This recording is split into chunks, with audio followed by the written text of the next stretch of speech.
Vamos ler com a ajuda de Deus e a guia do Espírito Santo a palavra escrita na primeira epístola universal do apóstolo Pedro, no capítulo 1. Primeira epístola de Pedro, capítulo 1.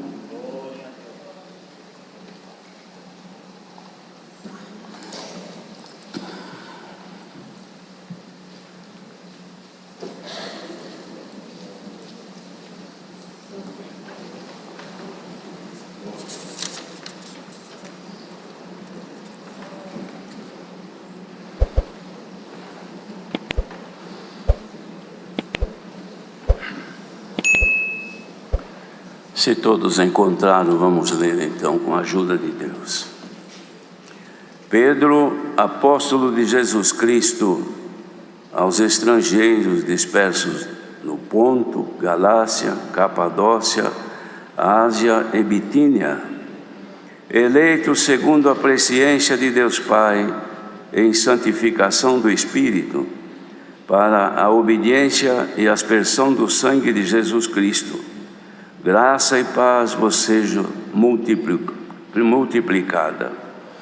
Bendito seja o Deus e Pai de nosso Senhor Jesus Cristo, que, segundo a sua grande misericórdia, nos gerou de novo para uma viva esperança, pela ressurreição de Jesus Cristo de entre os mortos, para uma herança incorruptível e incontaminável e que se não pode murchar, guardada nos céus para vós, que mediante a fé estáis guardados na virtude de Deus, para a salvação já prestes para se revelar no último tempo, em que vós grandemente vos alegrais, ainda que agora importa, sendo necessário, que estejais por um pouco contristados com várias tentações, para que a prova da vossa fé, muito mais preciosa do que o ouro que perece e é provado pelo fogo, se acha em louvor e honra e glória na revelação de Jesus Cristo, ao qual, não o havendo visto há mais, no qual não o vendo agora, mas crendo vos alegrais com gozo inefável e glorioso, alcançando o fim da vossa fé, a salvação das almas, da qual salvação inquiriram e trataram diligentemente os profetas que profetizaram da graça que vos foi dada, indagando que tempo ou que ocasião de tempo o Espírito de Cristo que estava neles indicava anteriormente, testificando os sofrimentos que a Cristo haviam de vir e a glória que se lhes havia de seguir, aos quais foi revelado que, não para si mesmos, mas para nós, eles ministravam estas coisas que agora vos foram anunciadas, por aqueles que, pelo Espírito Santo enviado do céu, vos pregaram o Evangelho, para as quais coisas os anjos desejam bem atentar. Portanto, cingindo os lombos do vosso entendimento, sede sóbrios, e esperai inteiramente na graça que se vos ofereceu na revelação de Jesus Cristo. Como filhos obedientes, não vos conformando com as concupiscências que antes havia em vossa ignorância, mas como é santo aquele que vos chamou, sede vós também santos em toda a vossa maneira de viver. Porquanto escrito está: sede santos, porque eu sou santo. E se invocares por Pai aquele que, sem acepção de pessoas, julga segundo a obra de cada um, andai em temor, durante o tempo da vossa peregrinação, sabendo que não foi com coisas corruptíveis, como prata ou ouro, que fostes resgatados da vossa vã maneira de viver, que por tradição recebestes dos vossos pais, mas com o precioso sangue de Cristo, como de um cordeiro imaculado e incontaminado, o qual, na verdade, em outro tempo foi conhecido, ainda antes da fundação do mundo, mas manifestado nestes últimos tempos por amor de vós. E por ele credes em Deus, que o ressuscitou dos mortos e lhe deu glória, para que a vossa fé e esperança estivessem em Deus, purificando as vossas almas na obediência à verdade, para a caridade fraternal não fingida. Amai-vos ardentemente uns aos outros com um coração puro, sendo de novo gerados, não de semente corruptível, mas da incorruptível, pela palavra de Deus, viva e que permanece para sempre. Porque toda a carne é como erva, e toda a glória do homem como a flor da erva. Secou-se a erva e caiu a sua flor, mas a palavra do Senhor permanece para sempre. E esta é a palavra que entre vós foi evangelizada.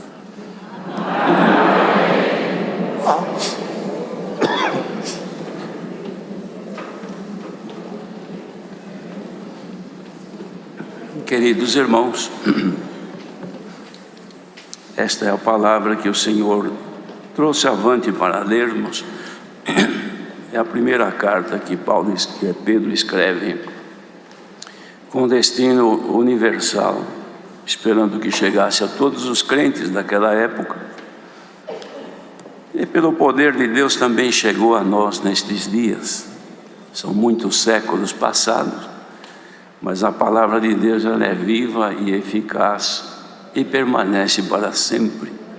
E esta foi e continua sendo a palavra entre nós evangelizada. Evangelizada, porque quando se trata de evangelho, nós já sabemos que evangelho quer dizer boas novas, ou seja, novidades boas. A palavra de Deus sempre foi boa e sempre novidade para todos nós.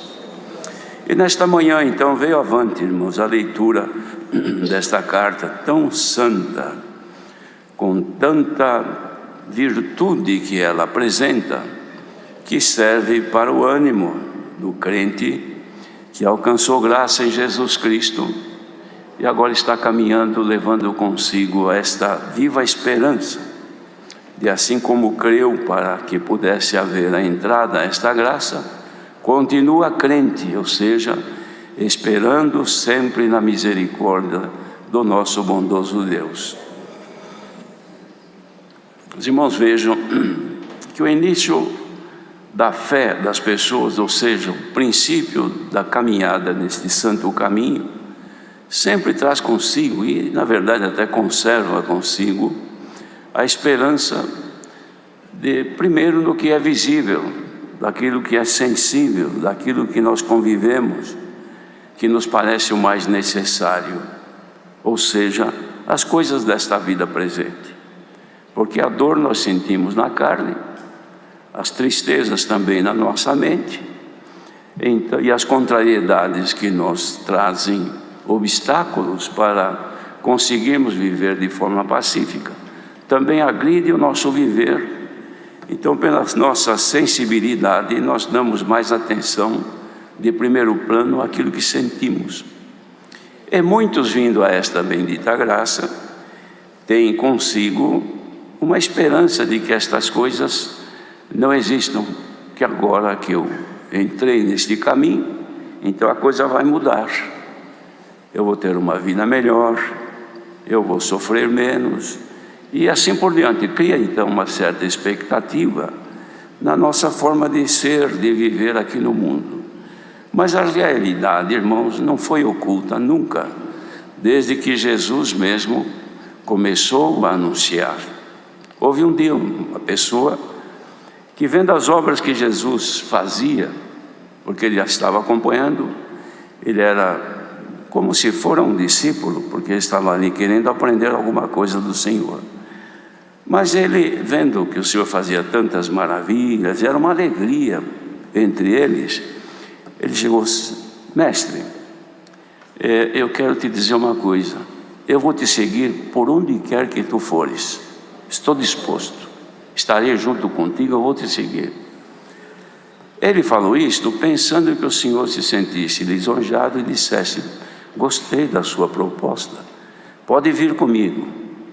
Mas o Senhor conhecia o coração dele e a sua intenção, porque ele estava sendo baseado nas coisas visíveis, nas maravilhas que operava o Senhor.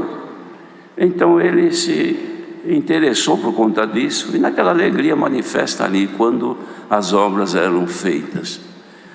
Pensando que o Senhor então fosse recebê-lo com alegria, o Senhor falou: olha, as raposas têm o seu covis, as aves dos céus têm os seus ninhos, mas o Filho do Homem, que era ele, não tem sequer onde reclinar a sua cabeça. Então o Senhor não escondeu a realidade, irmãos. Quis dizer assim: olha, você está querendo me acompanhar, pensando que tudo é alegria, tudo é beleza, tudo é festa, tudo é maravilha, mas a realidade não é essa. Eu, que sou filho do homem, mas também era o filho de Deus, ou seja, Deus estava nele ali, irmãos. Esse Deus que criou o mundo e todo o universo estava em carne nele, em Jesus, que era o Filho.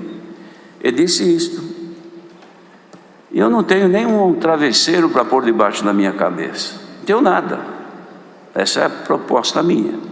Certamente a pessoa que estava imbuída num sentimento de acompanhado pelas coisas visíveis, naquele momento perdeu o ânimo, mas o Senhor nunca escondeu.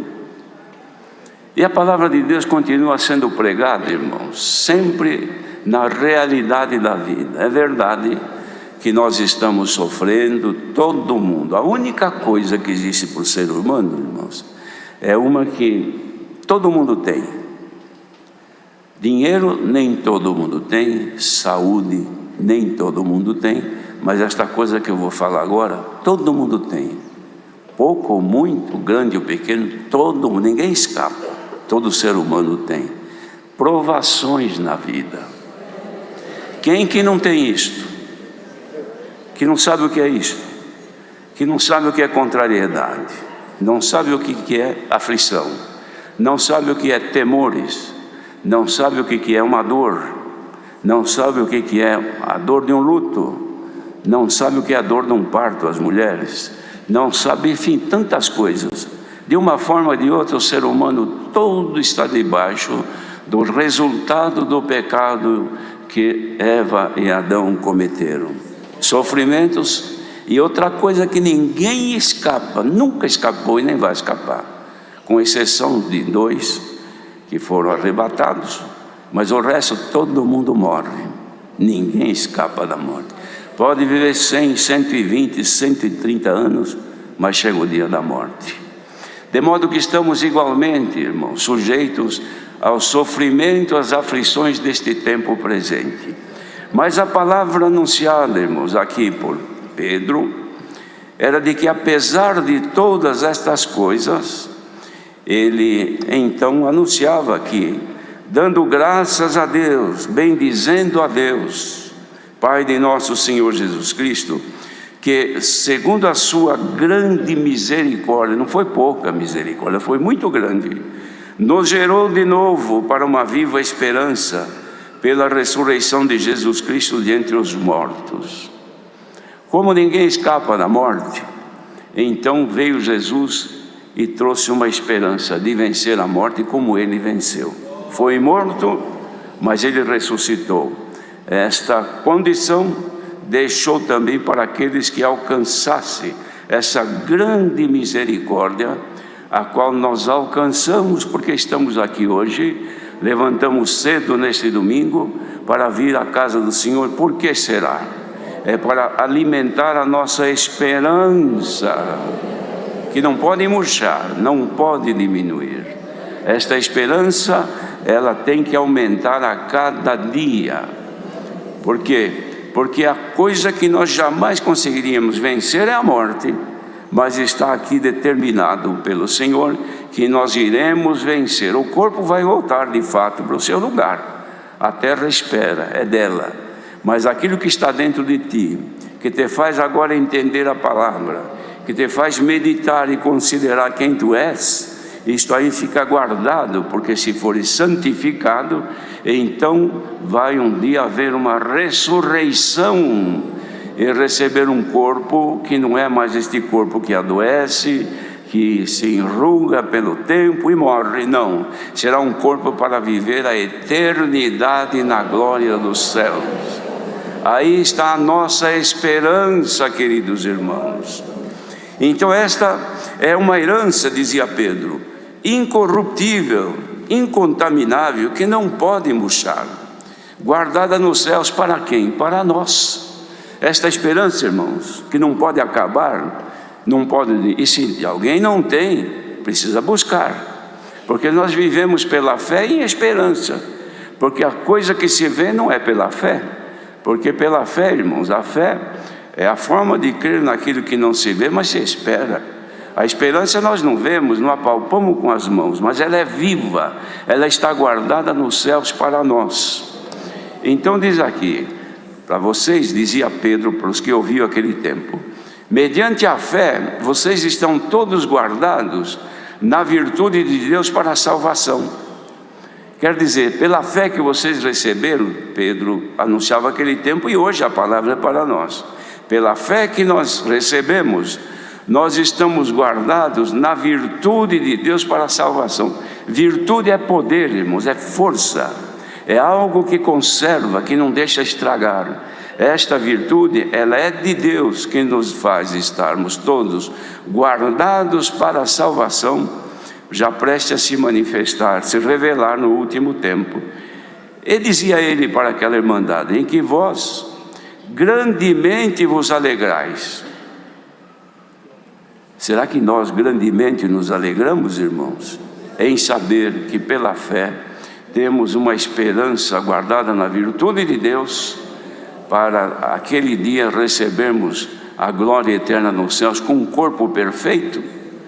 Então é preciso que isto traga a todos nós, pela esperança, alegria e não tristeza. Então ele diz aqui, ainda que agora importa, gente, todo aquele tempo que eu via, que é necessário que vocês estejam por um pouco contristados com várias tentações. Então ele afirmava que tudo que havia sido manifesto pela pregação da palavra, não ocultava isto, não escondia, que para manter esta fé e esperança, importava ser contristados com várias tentações. Resumindo, irmão, entristecer-se por várias tentações, não são só as tentações espirituais que o maligno faz no nosso pensamento, mas são também as tentações deste corpo presente, desta vida terrena, que ela manifesta os seus anseios, as suas necessidades, que nós não podemos atender.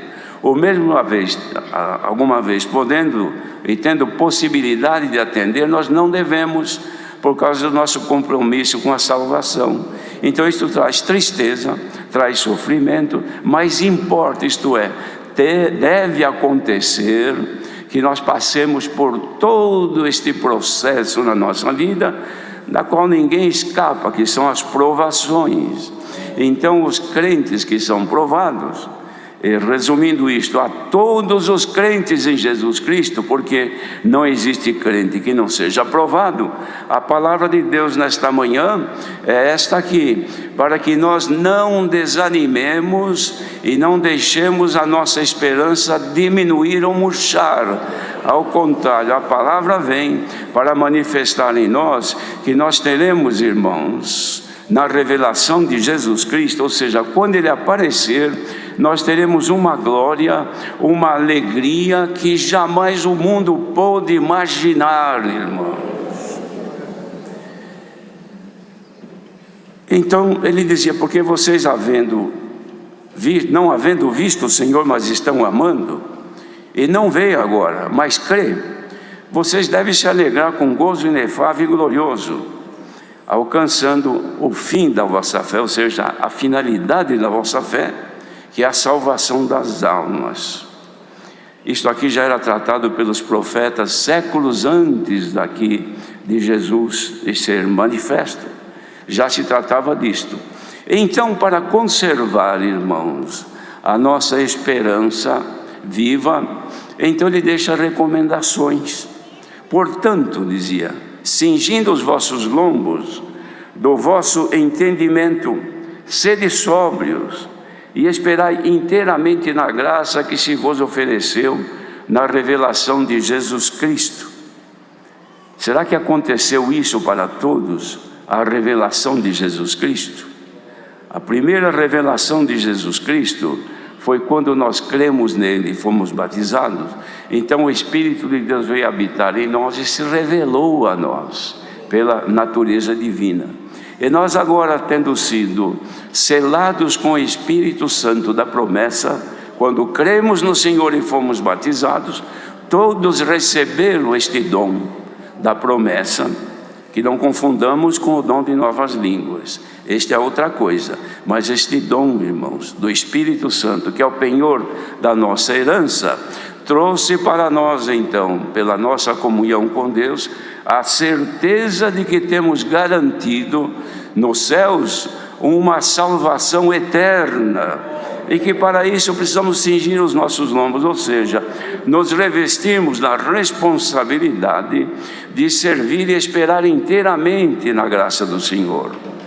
Devemos esperar no Senhor em tudo. Pela fé, nós aguardamos que o Senhor nos ajudará nas nossas lutas e dificuldades, nas coisas que se apresentam, nas provações e tentações. Deve haver pela fé em nós sempre uma esperança de que nós iremos vencer, não só doenças, como vimos aqui, um enorme número de pessoas pedindo oração pelos problemas da vida terrena, que nós precisamos, mas a fé que temos nos faz crer que tudo é possível àquele que crê. Quem clama ao Senhor com fé, sustente no Senhor a confiança de que Ele pode, segundo a sua vontade, atender a sua oração. E nós, irmãos, sendo revestidos dessa fé, não a tenhamos em nós somente pelas coisas visíveis desta vida presente, não. Tenhamos esta fé firme também para a nossa consagração e santificação. Porque não é, irmãos, recebendo os bens desta vida terrena que seremos salvos, é recebendo os bens da vida futura, da vida vindoura, que é no reino da glória de Deus. Quando nós ouvimos a palavra de Deus, ela não manifesta a nós somente a expectativa de sermos beneficiados na presente vida, naquilo que nós vemos e sentimos, naquilo que nos aborrece e incomoda. Não é só isso, que também o Senhor faz este bem para nós, mas é principalmente naquilo que está dentro de nós. Se nós nos alegramos em saber que Deus atende a nossa oração e ajuda-nos naquilo que nós necessitamos nesta vida presente, creiamos também, irmãos, que na nossa esperança de salvação há de haver dentro de nós a viva esperança. Coisa viva tem movimento, coisa viva, irmãos, ela reage, coisa morta não. Falar com um defunto é perder tempo, mas falar com um doente, ainda que esteja mal, ele ouve. Tem pessoa que ainda que esteja aí numa UTI, numa situação lastimável, praticamente no fim da vida, não fala mais, ainda que esteja muitas vezes entubada, mas alguém fala, um parente fala, a pessoa não consegue falar, mas dá um sinalzinho que ouviu. Tem pessoa que está à beira da morte, chega um parente e fala com ela, ela não fala, mas mexe os olhos, às vezes sai até lágrima dos olhos. O que quer dizer? Está morrendo, mas ainda tem reação. Espiritualmente, irmãos, quando Deus fala conosco, se a vida dele, de Cristo, ainda está dentro de nós e ainda domina o nosso ser, tem movimento, tem reações, porque a palavra vem primeiro, atende os anseios da nossa alma, que estão dentro de nós, que são as aflições do tempo presente, que não pode abater a nossa fé e a esperança. Se alguém está aqui nesta manhã e por conta das angústias e aflições deste tempo, está percebendo que o teu ânimo está diminuindo, a tua esperança está de certa forma acabando, a palavra vem nesta manhã para te reanimar e te trazer nova esperança e acrescentar em ti a fé, para que possa não só alcançar benefícios temporais nesta vida presente, mas benefício para a tua alma. Os irmãos sabem que a nossa alma sente, ou seja, o que está dentro de nós. Quantas vezes que a pessoa está bem, tudo está normal, não tem dor, acorda, não encontrou nada que houvesse um problema para aquele momento ou para aquele dia, mas não tem alegria. Parece que olha nos céus, as nuvens do céu lhe incomodam. Parece que uma certa depressão quer tomá-la. Parece que o dia vai ser nublado. Parece que o sol não vai brilhar. E a pessoa não se sente bem. Vai no quarto, vai na cozinha, vai aqui, vai ali, mas não está bem. A pessoa que diz assim: hoje eu levantei com o pé esquerdo. Por quê? Eu não sei o que eu tenho, eu não estou bem. Mas se você está doente? Não. Algum problema financeiro? Não. Mas eu não estou bem. Sabe o que é isto? É a alma que está aí mexendo contigo. Diz: você não vai buscar a Deus? Eu preciso de Deus. Você não precisa de nada. Você está bem, você tem saúde, você está contente, não está te faltando nada. Mas eu que estou aqui dentro de você, eu preciso da presença de Deus. Sabe que você não se lembra de mim? Então a pessoa passa o dia inteiro, irmãos, naquele humor tão desagradável, mas não é capaz de se voltar, dobrar os seus joelhos e dizer: ó minha alma, o que te falta? É a presença de Deus. Senhor Deus, vem com a tua presença. Minha alma está abatida, aproxima-te de mim, traz a alegria do teu espírito, que minha alma está triste. Quem faz isso, de repente, irmãos, a glória de Deus aparece. O coração parece que fica grande, a boca se enche de alegria e glorifica a Deus. Manifesta. Se tem o dom de línguas, fala em línguas. Se não tem, fica dando glória a Deus. Chora, ajoelhadinho ali, quietinho, não canta, ninguém está vendo, mas está derramando ali a sua lágrima. Que é aflição? Não, agora é de alegria. Por quê?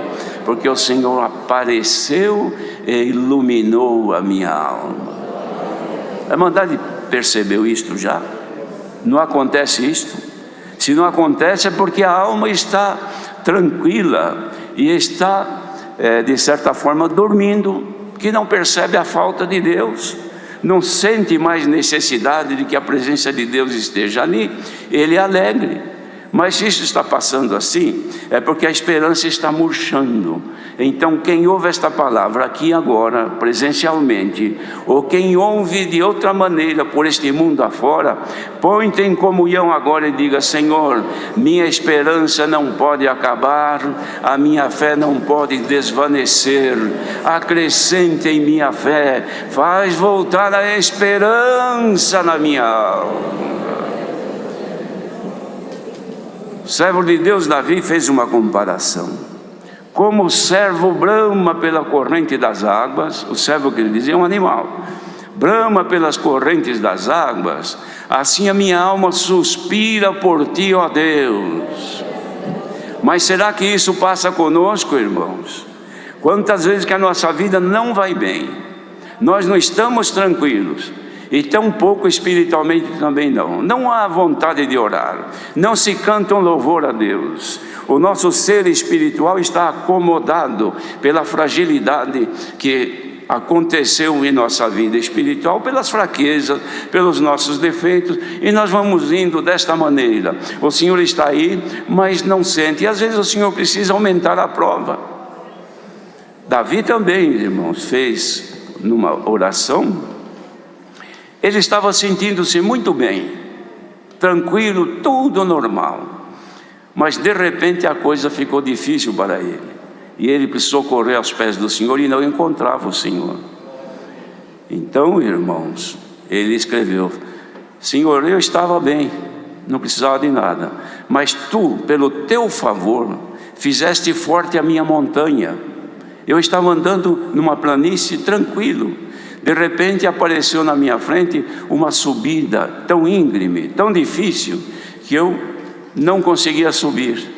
Te procurei, mas o teu rosto estava virado para outro lado, e tu não me olhava para mim, tu não me ouvias, e por conta disso uma treva me cobriu, e eu esperava que tu viesses, porque a minha montanha ficou difícil, visto que eu não sentia necessidade de ti. Mas clamando a ti e suplicando, viraste o teu rosto para mim outra vez, e a tua luz brilhou sobre mim. Irmãos, quanto sofrimento nós temos neste mundo, não só pelas aflições que ocorrem na nossa vida terrena, mas quanta angústia e aflição permeia a nossa vida, estão em roda de nós. Nós não conseguimos sair, mas tão pouco olhamos e procuramos o Senhor. Não, às vezes nós estamos tranquilos, vou enfrentando, não, eu tenho que lutar, eu isso, eu aquilo, eu tenho saúde, eu vou batalhar, eu vou tentar isso, eu vou tentar aquilo. Se torna autossuficiente, se torna de certa maneira não precisando mais do Senhor. Então o que o Senhor faz? Vira o rosto para lá e deixa a pessoa, uma hora ela vai sentir que o meu rosto não está olhando para ela, uma hora ela vai sentir que as trevas cobriram o seu viver. Então, irmãos, que faz o Senhor? Fazendo isso, a pessoa chega uma hora que não encontra mais recurso, vai aos pés do Senhor e clama. Então acontece esta exortação que Pedro fez, exortação à santidade, cingir os lombos do entendimento e ser sóbrio, ser atenciosos, ser buscador daquilo que é de Deus, voltar aos pés do Senhor. Senhor, não posso viver longe de ti, minha vida não está bem, mas a minha alma não te sente, eu oro, não sinto nada, congrego, não sinto nada, canto, não sinto nada, toco, tampouco sinto prazer em tocar. Glória ao nome do Senhor. Mas está aqui a palavra desta manhã que nos desperta, irmãos, cingir os lombos do nosso entendimento. Entendamos nesta manhã que sem Deus em nós não podemos viver, irmão. Glória ao nome do Senhor. Então Pedro exortava: como é santo aquele que vos chamou, sejam vocês também santos em toda a vossa maneira de viver, porque ele disse que ele é santo e nós devemos ser também. E se vocês invocam ao Pai, ele, sem acepção de pessoas, ele julga cada um que a sua vida como ele vê, porque ele é juiz. Mas então, andemos em temor durante a nossa peregrinação, temendo a Deus, irmãos, é respeitando, honrando e buscando misericórdia de Deus. E hoje veio aqui a palavra da misericórdia, do despertamento. Despertemo-nos agora. Provações desta vida terrena, dores e tantas coisas que nos invadem, podem ser amenizados pela presença de Deus em nós. Agora, irmãos, é muita ignorância do povo de Deus sofrer as agruras deste tempo presente e sem sentir o Senhor manifestar a virtude em si. Porque sem a força de Deus, o que é que nós vamos fazer diante das situações que estamos? O que podemos fazer com os nossos filhos, com os nossos netos, com os caminhos que muitos tomam, e nós não conseguimos, não é em nosso poder para reverter o caminhar de um filho que se desencaminha e sai por este mundo. O que é que podemos fazer? Que esperança temos? Isto está em Deus. E muitas vezes o Senhor até deixa a coisa correr, esperando que os pais voltem e digam: Senhor, não tenho recurso, minhas mãos não podem operar, minhas palavras não podem resolver. Vem, Senhor, olhe pela minha casa, olhe pela minha descendência, olhe pela minha vida, socorre-me, Senhor. Deus está dando aqui a receita de encontrar misericórdia nesta manhã, irmã. E quem é que não precisa de misericórdia? Será que tem alguém aqui que possa dizer: eu não preciso, para mim está tudo bom? Olha que o Senhor faz forte a tua montanha e você depois se vê no escuro. Mas se você agora entender que está bom, pode ficar melhor se o Senhor se manifestar em ti agora. Bendito seja Deus. Olha, irmãos, quando o Espírito de Deus se move em nós, nós sentimos alegria, nós glorificamos a Deus, nós cantamos com alegria, porque nossa esperança está nele, e ele está aqui que eu estou sentindo. A Irmandade está sentindo isto? Porventura está sentindo que o Espírito de Deus se move aí dentro? Então existe vida. Se existe vida, haja movimento na tua vida. Santo é o Senhor. Servamos a Deus, irmãos, com alegria, porque a esperança nossa não pode murchar, e ela não é esperança morta, ela é viva e vai acontecer. Para muitos vai acontecendo individualmente, chega o seu tempo, o Senhor leva, mas para outros, Deus é quem sabe, vai ser de forma coletiva. E o mundo demonstra que a volta do Senhor Jesus está mais perto do que se pode imaginar. Nossa esperança deve estar firme na volta do Filho de Deus. Deus seja louvado.